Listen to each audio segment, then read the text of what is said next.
And we're live. Greetings, everybody. Welcome. Very excited to be here with you. And I'm also very excited to pull out from behind the camera my partner in crime here, Jeff Hayes, who is really the genius producer behind all this work that gets it all coordinated, gets it shot, gets it post-produced, and gets it in front of you. And we've done more than a few projects together. And now this one, this Money Reveal project, was something that I would say outpaced our expectations and led us to places that we weren't expecting. And with all the comments and input that we got from everybody, and really the pleasure of being able to share this with you, we had some people really just saying, "Hey, we'd like some more reflections around this." And so we thought we'd get together and give a bit of a retrospective, since we coordinate on presenting this or creating this and presenting it to you. So Jeff, you're in New York right now, but you took time out to sit and have this conversation. So thank you. Well, it's always fun to hang out with you, Patrick. And likewise with you, even if it's virtual. There we go. So we are going to, I guess, start out kind of with an overview of the experience. And I think this is what a lot of people wondered. They get to see the finished product in Money Revealed, and very international group in the hundreds of thousands that took the journey with us. But a lot of people wondering, okay, so what was it like through the experience of this as compared to, just, again, seeing a finished product? What are your reflections on this, Jeff? Well, the stuff that we get to see, like when we filmed Robert Kiyosaki, so that, there's the great interview you did with Kiyosaki, but what we didn't film is us walking out, as he's getting in his Rolls Royce to leave, and rolling back the convertible top on his Rolls Royce, and just the before and after stuff that we got to do. But that stuff that I'm eager to share, but also the stuff that we did record had a profound impact on my handling of my own finances. I made some specific investments, since filming that I'm really excited about, and I changed a lot of my own personal philosophy. And by the way, your camera is out of focus for some reason, Patrick. I don't know if you move in and move out, and there we go. Well, your hands, there we go. You're back. I'm rocking back and forth because I get excited. Yeah. So this one had, I don't know, the health stuff that we did has had a profound impact on my health. This one, just being in the room, had a profound impact on my way I handle money. Yeah, one of the things that I would like to share is that we start out with an agenda. We wrote up our core values, we wrote up our purpose, we had a focus. We realized that there was a good bit of financial illiteracy. And I'm going to be very humble, or with all humility say that, yes, I want to help all those financially illiterate people out there, not realizing I was one of them. So that was a real awakening, that as we started to dig in, I thought that I was going to have, pretty much, I've heard this before, but I want to now bring it out of experts and be able to share it, etc. And as the journey began and we started sitting down and digging deep, I was like, ooh, and this is one of the first times, maybe the first time, where we created a docuseries. And literally after every interview, I said to myself, when it was over, I've got to watch that one again. And I want to watch that one again. Because this is the kind of stuff that you're recognizing ideas or truth or something valid when you hear it, but you realize you got to go back and process it a little bit more. And it's something that now I'm looking forward to continuing to be a student of what we have identified through the course of Money Revealed. Another thing that's kind of interesting, because here's a question I get a lot, especially from people who know me. I get texts or I get emails. Hey, how did you get John Mackey? How'd you get Motley Crue? How'd you get Kiyosaki? And the answer is, they were on a wish list maybe, but we didn't have real access, or we didn't know in pre-production when we started the project that we'd have them. But like everything else, when you have a good purpose and you do good work, doors start to open for you. And as one door opens and you step through it, it leads to other places. And it got kind of there was kind of an internal buzz as we were creating this docuseries that we'd interview somebody who was very happy with the interview. They liked the way our production crew showed up. They liked the way that they sat and they looked in the interview and the way that they came off in the interview. And then they called their friends and say, hey, you should put so-and-so in this and you should put so-and-so in this. So it became sort of this unexpected magic carpet ride that led us to places that we didn't expect when we started out. I do want to correct you from Motley Crue to Motley Fool. Oh, did I say Motley Crue? You're thinking Rock and Roll Revealed. If we do Rock and Roll Revealed, you'll get Motley Crue. What's great with this, Garrett Gunderson is a friend to both you and I, and is one of the most. I literally have, my oldest son is Garrett's age, and this is one guy I listen to. And so I went on a hike with him, and this is one of my favorite things to do. Whenever I need financial advice, I go and invite Garrett for a hike, and I'm sure costs $5,000 for that level of consulting. And I get him out on a hike, and by the way, tell me how to do this, how to do that. So I do get some extra benefit from doing some of these. I hiked with Garrett a couple of weeks ago and really filled in, some of the stuff I was curious about. Well, you're good at this because I happen to know about a lunch you had today that, also I think you ended up with some very good consulting advice. A very high price consultant that can I help it if the topic turns to business? It's not. No, just happens naturally. That's it. Sure. So it was, this project, spanned some time, and we covered a lot of ground, a lot of distance as far as getting on airplanes and getting to a lot of these places. But I can tell you one of the things that is a part of the insider's look, if you're to peer behind the curtain, is that as we're sitting with the people for the interview, when they weren't being interviewed, to me, they were all exactly the same person. Spoke in the same tone, had the same disposition. It wasn't like they suddenly were on for the interview and then off interview they became some other personality. And that was actually kind of refreshing. They were all very real. Yeah. I want to get into some of the specific things that I learned. Ron, oh my gosh, I can't think of his, Ron Phillips was so flippin' great, engaging, and smart. I have a household manager who runs my household, and she's done very well with setting aside money, but we're talking about savings, account stuff. Basically, she's made some investments, and my household manager happened to be sitting in the room when you were interviewing Ron Phillips. And since then, she's bought 2 condos in North Carolina that now will shelter, give her, tax benefits for most of her income in the next year. It's in a spectacular market where rents are high and values are low. So she got, great bargain, and she literally just sat there and then, without talking to me, got a hold of Ron Phillips and bought these. And, while I'm thinking about, man, I really should do that, she already did it. She owns 2 condos somewhere in North Carolina that are both, producing profit for her on a monthly basis. So this had an impact on everybody that it touched. Well, that's startling. I didn't know about that incident until right now, and I know who you're talking about. So I'm like, wow, I guess I'm a little slower on the draw than maybe I should be. Me too.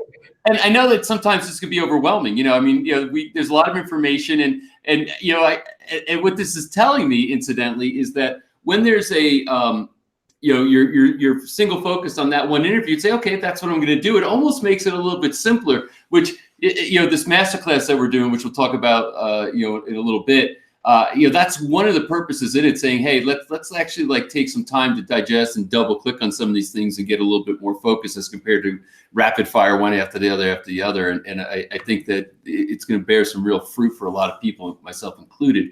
So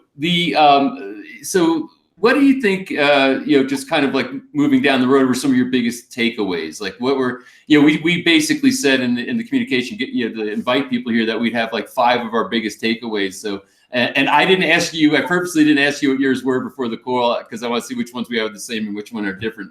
But go ahead and throw some out. Well, so I don't want to say the biggest, because every one of them is the biggest. Mm-hmm. So the first of the biggest was I thought I understood blockchain, and I thought I understood cryptocurrency, or I at least knew I didn't understand it, but I thought I knew of its existence.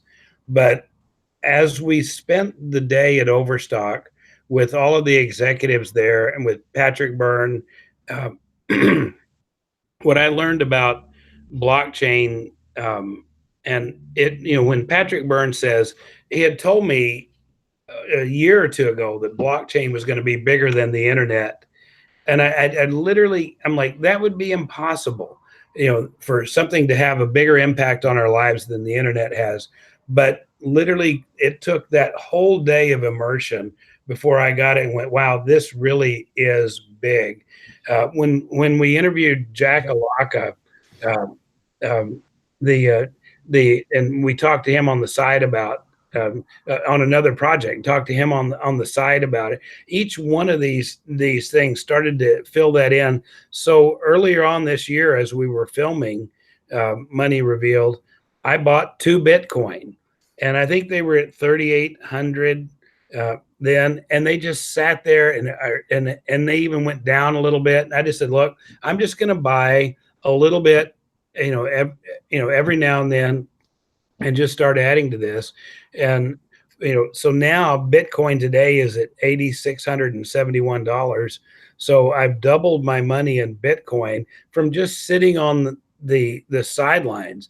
And the reality is, it doesn't matter whether I double it, whether it goes in half. I'm in this for 10 years, and I'm not in it for a lot. I mean, 2 Bitcoin, but now, 2 Bitcoin was less than $8,000. Now it's more than $16,000.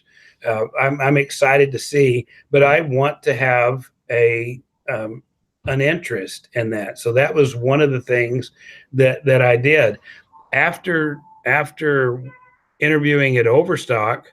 I bought $10,000 worth of Overstock stock at $20 a share, 1976 a share. And then it proceeded to march right up to $10 a share. So I literally cut my investment in half. But at the same time I bought that, listening to some of the other financial advisors, I bought some other stocks that don't have much volatility. And they have actually gone up by about 20%. And I don't care what the Overstock stock does. I believe in the company. I believe in the president. I believe in their philosophy. And I think it's a long-term win. So when it went down to $10 a share, I bought another $10,000 worth, averaged my costs down. So now I had twice as many shares for the second buy at 10,000, so I averaged down, and probably my average cost is probably $13 or $14 a share. But again, this is one I'm in for the long term, but this is strictly, like, I'm not advising anybody to buy Overstock stock or any stock. It's what I felt good about, because I philosophically agree with these people. I know what they're trying to do, and I think it has a big upside. But most important, this is the first time that I've bought a stock in over 30 years.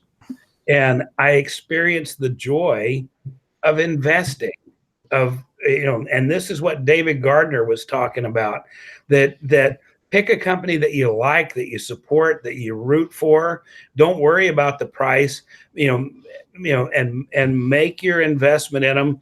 And he made it sound like so much fun, and it is.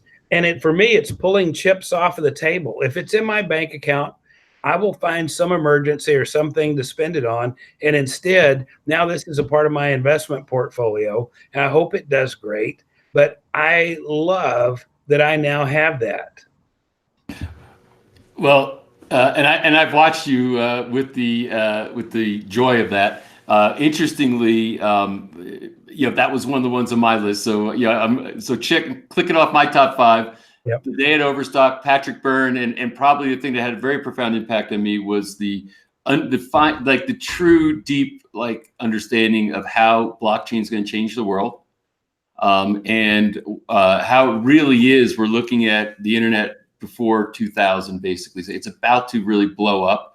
And you figuring out where to place your bets, et cetera. That's going to be, you need some expert input to know where to place those bets. But I know I want to be in it.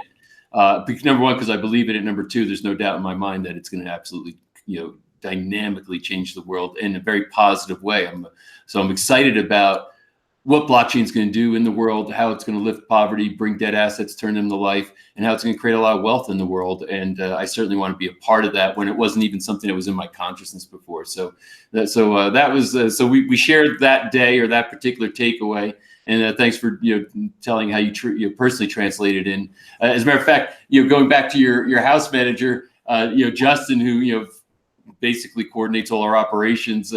Was telling us before the call, I hope he doesn't mind saying, but because of what he saw, he bought Bitcoin also and has made money with it. So it's like, wow, this is affecting people directly around us who were literally just a part of the production side of this and getting it out to the world. So very interesting how that works. All right, what's another one? A couple of $1,000s in 2 weeks. Just recently at 6,000, and it's at 8,600 a day. And again, I'm not telling anybody, but by the way, and Patrick knows me very well. This is the reason for that. I know enough to be dangerous. It's like, this is not, you don't want to take financial advice. If you want advice from me, let's make it about film, on how to film. Anything else, you don't want advice from me. And that's, the whole reason for this masterclass is I realized, for me, I learned enough from these experts in these times to be just armed enough to shoot myself in the foot. There's some of these areas that I want to drill down deep on. And that's why, the idea of the masterclass is to go, okay, wait a minute. If somebody really does want to do something in real estate, if somebody does want to do something in options trading, or, in traditional investing, then, then the masterclass is going to take somebody deep enough that they have enough knowledge to be more than just to be a danger to themselves. Yeah, and that's it. And that's why I'm sitting here saying I want more input before I actually go in. And I'm not a perfectionist who I wait forever, but I know that there's a certain amount of saying, let me get a little bit more feedback from these people, and then I'm going to place my bets a little bit more carefully. And I'm very excited because the thing about the masterclass that I'm excited about is that we're going to cover those areas.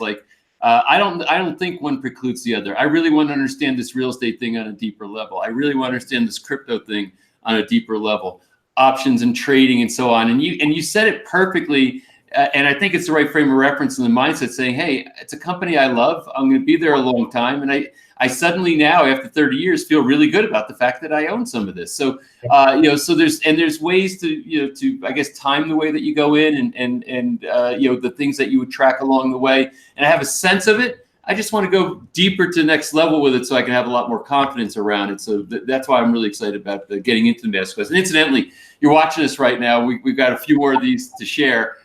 There's a button below the viewing box, and on that button is a link to get to the if you haven't signed up, and a lot of you have, and I'm looking forward to seeing you in the masterclass. But if you haven't signed up, all the information's right there. You just click that button. You can get all the details, and then you can register for the class. It starts on Monday, so now's the time. What's another one on your list? So the one thing I have not done yet that I've started investigating, I'm absolutely setting up my own bank. And we had, Garrett Gunderson talked about this. Doug Andrew talked about this, but setting aside, using a life insurance policy to shelter some income, to grow, and being able to loan money to myself, to put money in a place. This is next on my list, and this by the time in the next 3 months, I will have that funded and an ongoing campaign to continue to fund that. Yeah, I like that one a lot. I didn't have it on my list, but it was something that I think is absolutely a really important legacy move. And when I think about over the past decades how much money I've given banks, and if I had understood this, say 20 years ago, and started to say, let me fund my future and my cash needs, this way, boy, would I be a whole lot better off now. So I think that is a big one. One you already mentioned that was one of mine was Ron Phillips. I used to have people would come to me and say, "Hey, I'm thinking about putting some money in real estate," and I'd look at them and say, "How much you know about it?" And there's no such thing as passive. I was really against it for a lot of reasons. It was outside their field. It was something I thought that was the stupid money they're going to put in, but I didn't really understand it. And after I listened to Ron Phillips, and we sat down and had that interview, and I looked at how this can be done right and how safe an investment it is, at least in the way that he presented, I felt like, wow, that's a much more secure investment. And I had thought that you had to speculate, is the market going to go up? The market's going to go down? He said, hey, listen, once you get in, if the market goes up, it's a gift, but it's not necessary for this investment to work. And so that was one of the ones that literally changed my entire view from before the interview to after the interview. So that was a big one for me. Yeah, me too. And from his philosophy, the people that don't remember it, and as I understand, he's going to be one of the masterclass instructors. But the when you realize he's so conservative that you're going to do less real estate deals if you follow his methodology, and you're just because he only buys specific in a specific market at a specific time where these criteria are met, but it so lowers the downside. And so this is one other change I made. I put an offer in on a property 2 weeks ago, and they came back and rejected the initial offer, and we went back with a second offer, and this was for vacation rental in Park City that we knew what we had the numbers what it cash flowed the previous year, and they came back with another offer that moved it outside of the scope.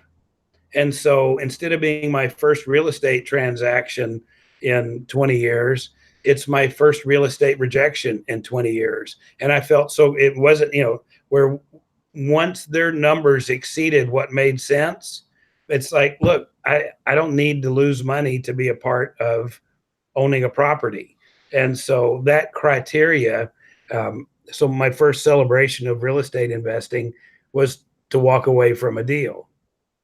Yeah, Steve Jobs is one of his famous quotes is more proud of what we achieved and what we made at Apple are more proud of the things that we said no to. Yeah. So, and that's a big key to success. And I think expertise, education, knowing where those lines are drawn is critical. That's critical between success and failure in investment. All right, so what's another one on yours? So this is beneath the surface, and it was your nature to talk to everybody about the spiritual aspects of money. And so one of the things this smoked out for me is I actually have a lot of money issues, and they go back to my childhood. My mom was a child of the Depression. And so you got to know that some things that she learned of being born in 1927 in a small town in West Texas, some scarcity mentality that she had was deeply ingrained in her. And as I was raised by her, I was not immune to it. And so this is, I started to say this is far less practical, but if you suffer with this issue, one of the things in our email series that we're going to be coming out with is just how to deal with some of these things. Are you allergic to money? Are there things about your belief system that cause you from having what you're supposed to have? And let me even personalize them. Are there things about my belief system that cause me to, I've made and lost several fortunes, as every entrepreneur I know has, but there's some underlying issues that that have to be addressed in this, and it's one of the things that we've talked about in terms of content to really serve people in the money space, dealing with the mental issues around money, and it's mental and emotional issues around money. That is big. The mind, every single interview had baked into it from the expert mindset. Mindset was a big, big deal. No matter what, I don't care if it was real estate, I don't care if it was cryptocurrency, I don't care if it was the stock market, bonds, option trading, you name it. Whatever the subject was, mindset was critical. And I was really heartened to a large extent as to how many people were commenting from that perspective, looking through that lens. One of the bonus episodes with Dave Blanchard, where he really got into mindset and the spiritual aspects of money, I was, completely shocked, really, in a positive way, how many people responded to that. So it really is. It's not just this mechanical, calculating, cold approach toward trying to make more money. There's an entire mindset and spiritual aspect to this that I think is hypercritical, and I was happy that did emerge out of the series. So Roger Hamilton touched on that. Mm-hmm. I think Roger is going to be one of the instructors in the. So yes. Roger's one of my favorite humans that are walking this planet, right? So Roger, a few years ago, his office is in Singapore. He lives in Bali. He owns resorts in Bali and in South Africa. Roger is very well known outside of the U.S. He wrote a book in the U.S. called The Millionaire Master Plan that was a New York Times bestseller, but he doesn't have the notoriety in the U.S. that he does around the rest of the world. But this is one of the smartest guys you'll ever get to sit with, and very, very practical advice on what to do when. And so anytime I get a chance to listen to Roger, that's astoundingly valuable to me. And some the specific takeaways from him were just a reminder. Many times, the very thing that you're doing to get you to the next level is the thing you have to abandon to get to the level above that. And so as we grow our business, it's a constantly evolving. So this was just good, practical entrepreneurial advice. Well, he's one of my top 5 takeaways, which I just thought it was a great statement when he said, wealth, he defines wealth as what you have left when all your money is gone. And I really felt like that should give everybody a moment for pause and understand maybe the difference between wealth and money and what that might mean. And there's a practical aspect saying, hey, you got relationship capital, you got intellectual capital. That's what you have left, even if you have no actual monetary capital. But I took it in a different way to say, hey, what are the blessings in my life that I have that if all my money were gone, what's left, and those blessings are my true wealth. So a lot of people respond to that, and I thought it was a great, just a great statement. Well, and I like the practical side of it. So both sides of that are true. The practical side of it, literally, I could go broke tomorrow, and you know me long enough to know, and I might, I could go broke tomorrow, and it doesn't matter because my relationships are intact and the knowledge I have is intact. So that's the real place to invest your money, is into your intellectual capital. And that's what anybody who watched this series, that was an investment where people, when we give this away for free, I want people to understand that whenever you're interacting with us, it always costs. Now, sometimes it may cost money. We may say, hey, if you want to buy this, you have to pay for it. But if we give it away, it's still cost, because you have to invest your time to absorb it. And so when we film this, we're keenly aware of that, hey, I'm asking somebody to exchange their valuable time for time with us. And right now, that's the most that's where I spend at least $100,000 a year, every year, on masterminds and trainings, on groups that I'm a member of, that not only cost me money to join, to go and learn, and to meet other people that I want to associate with, but they cost me 4 days out of this month, 3 days out of this month. I'm going to a mastermind at the end of this month, that's in Croatia. You're going to be in a tent. Yeah, and I'm going to be in a tent. Totally inconvenient. But like I invest in my learning. I invest in, and when I find people that know stuff like this, I don't say, hey, can I pick your brain over a cup of coffee? I literally invest in learning what they know. And now I've built up a deep reservoir of both relationship and intellectual capital on these topics. Yeah. I'll jump into another one. Paul Pilzer. I really loved his context for buying cash flow for retirement as compared to trying to live off of interest or things that are investments that are kind of like the market or other such things.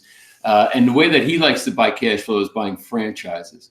So he's a wealthy entrepreneur. He decided that he wanted to put up some Planet Fitnesses, and now he's got a 7-figure cash flow coming off of those businesses. And they run on their own. And what he explained is that it's low risk in a franchise, in the sense it's a proven business model.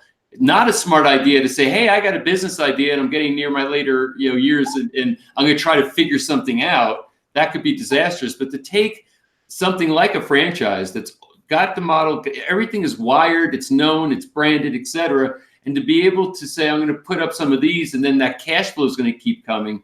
That was another kind of eye-opening idea that I wasn't considering before. Well, it's funny. Sometimes you have to cut through to the objective. And, so if somebody wants $5,000 a month in cash flow for the retirement, and so you start thinking, okay, in order to get $5,000 a month, if I'm making 5% on my money, then I need $1,200,000, to have. And it's like, wait a minute, do you need $1,200,000 or do you need $1 million when your objective is $5,000 a month? So, if you take example where I know one person who invests in billboards, and billboards can produce $5,000 a month rental income. They're all over the map, but billboards generally sell for 33 times monthly earnings. Mm-hmm. So you might be able to buy a billboard for $165,000 that then pays $5,000 a month in income. But this is what happens when you get confused with, okay, I want $5,000 a month income. So instead of targeting that, I'm going to target over here on raising $1 million. It's like, if you keep your focus on I want this cash flow, there are much, much easier ways to get it than saving up a giant nest egg that then can slowly invest and spin off that cash flow. And his topic of franchising, and Paul Pilzer, to me, he's brilliant. He's an economist. He doesn't strike me as an entrepreneur in the same way I'm an entrepreneur. Like he is not a guy who will push all of his chips in on the table. He's a conservative and smart guy. And for somebody like that, there's more of him than there are of me. A franchise is something that needs to be investigated and can be a really quick way to create an ongoing cash flow. Yeah, and for him, it's kind of like a family business. His wife was involved, helped get these going. He's got kids that can then learn, kind of about. I mean, they have their own managers and everything, but it's easy to pass it down, et cetera. And you're right. I mean, he comes from an Ivy League background.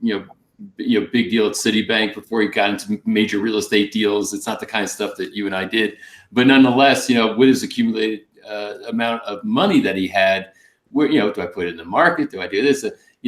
That was a place that he decided that it was a good place to put it, and it really it's doing very well for him. My last one I have is John Mackey, And with Mackey, this is back to the headspace thing, because he talked about how he was able to build, literally his fortune through a purpose that stayed from the very beginning through his whole career with Whole Foods Markets, and how he, how he started out, how he built that over time, the adversity that he had to face along the way, and his concept of conscious capitalism. So basically, I think it does go back to even what you were saying earlier. There's ways to, not be a mercenary.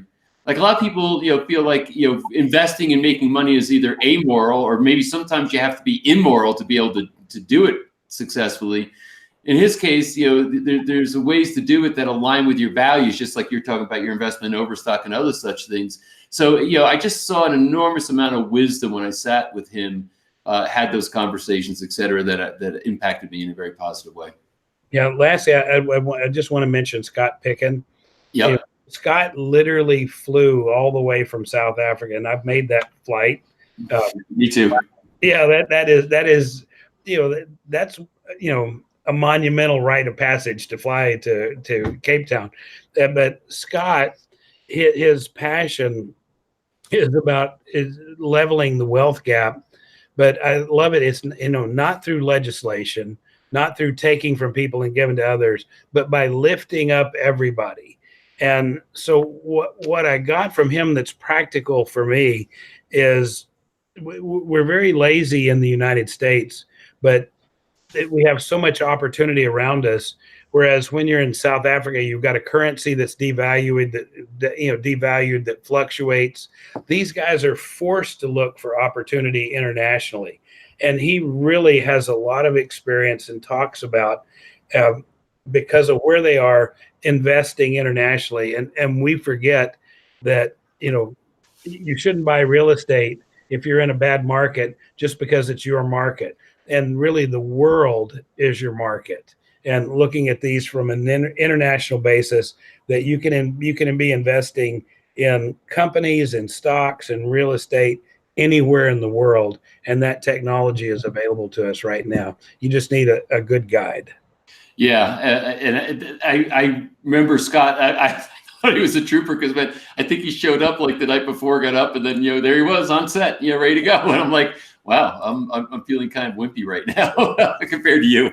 But that guy had such a purpose, and he heard about what we were doing, and he was like, I got to be a part of this. It's so aligned with my purpose in life. So that was really a great one.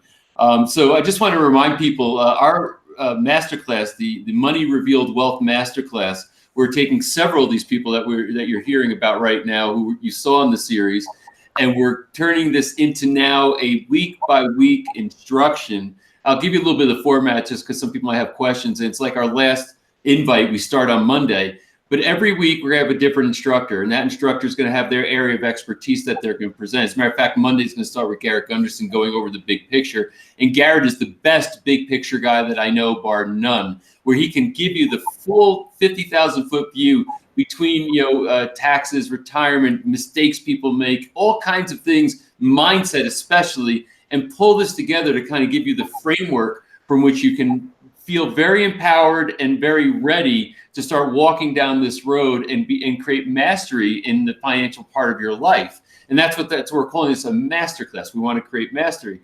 So this is going to be, and I guess I'll let a little bit of a cat out of a bag. It's 8 weeks of content where you get an hour of instruction on the Monday, and it's going to be in the evening, so most people can make it. It's all recorded, so if you can't, you'll be able to go visit the recordings, et cetera, but we're going to do it live, and then you'll have recordings so you can revisit as many times you want. And then on Thursdays, what we call open office hours, where the instructor will then take your questions and answers directly. So if you can imagine the people that you saw in the Money Revealed docuseries and having direct access to them to be able to ask questions, get your answers to those questions, and get some guidance from these experts, pretty valuable thing. And that will also be recorded. So if you miss, you can still submit questions. We can respond to them, and you'll have a members area that you'll have access to, where you can go get all these recordings and access them, into the future. It's not like just during the course. You get to keep the course and the recording of everything that we're going through. This starts on Monday.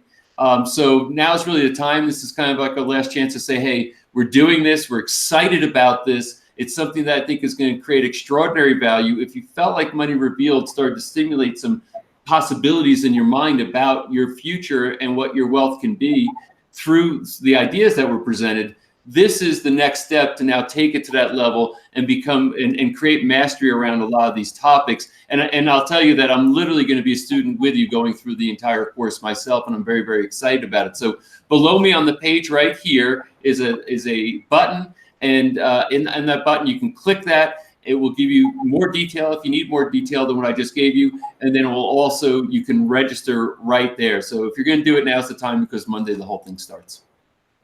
That's terrific.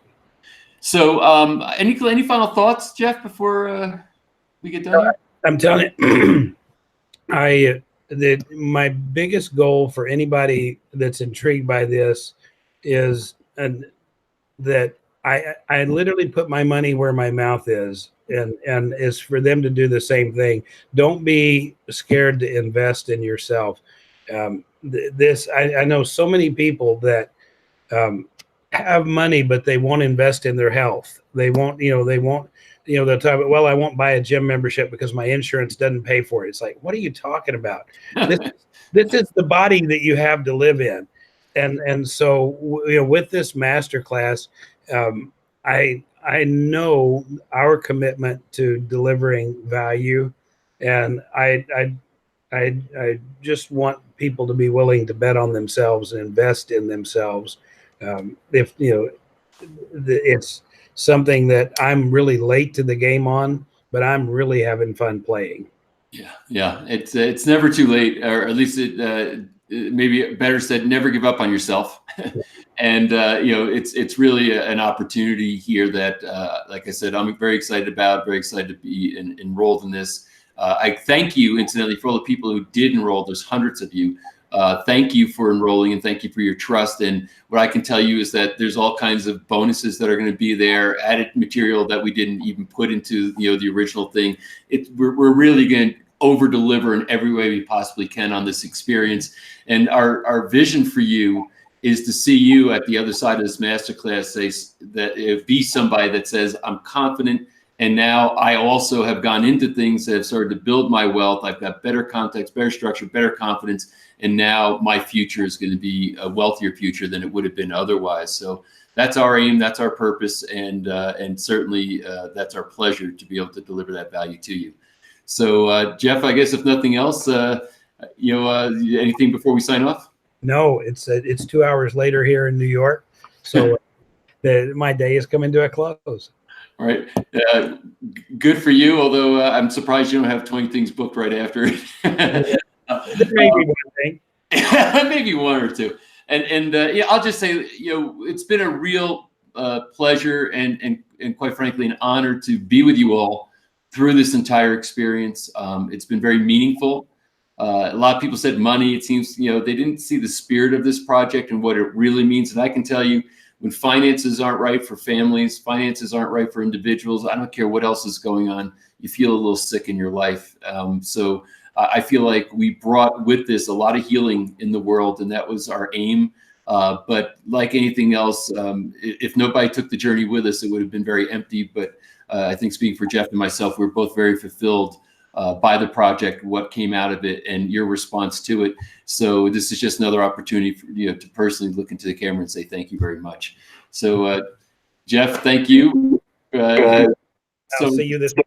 Yep, we'll see you Saturday for some filming, actually. So anyway, folks, and stay on the lookout for new projects. We always got them coming out, some good stuff coming up. So again, thank you all, and have a great rest of your day, and look forward to continued connection with you.